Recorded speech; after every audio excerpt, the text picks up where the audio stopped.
Do you have figures on Yes, Lenore. the effect on... Prime Minister, you were talking about the increase in the carbon dioxide in the atmosphere that's already occurred. Scientists are also talking about the fact that even if we meet our targets, even if all the other countries meet the targets that they've got on the table, that increase will continue to go up. So what's your best advice on how far up it's going to go anyway, and how much our temperature is going to rise anyway, even if we do what we say and everybody else does what they're saying as well?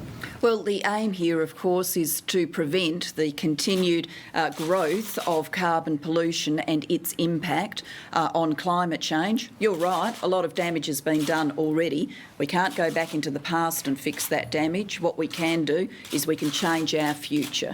And I'm certainly saying to the Australian community, we need to change our future. And we can change our future through a scheme that protects Australian jobs, where households, 9 out of 10, have got the benefit of tax cuts or payment increases, and we have the 1,000 biggest polluters in this country paying a price for carbon pollution, so they'll innovate and change, and all of that adds up to a clean energy future. The question is, you've warned about what will happen if we don't do anything, but how much of that warming is already in the system? How much can we do nothing about, even if we take all the actions that you're talking about? Well, obviously, the having gone to 387 parts per million in late 2010, yes, you're right, that carbon dioxide's already in the atmosphere, but I don't believe that you can use that and say, well, we shouldn't act in the future. Of course we should act.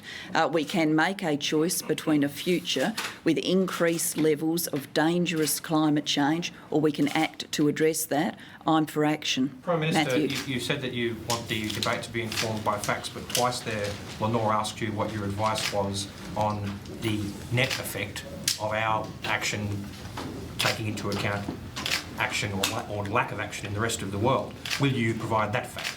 Well, we're one of the 20 biggest polluters on the planet. Per head of population, we are the biggest generator of carbon pollution per head of population in the developed world. That means we have to act. Is the rest of the world acting? Well, we've been through those facts and figures before, and I'm happy to supply them all again.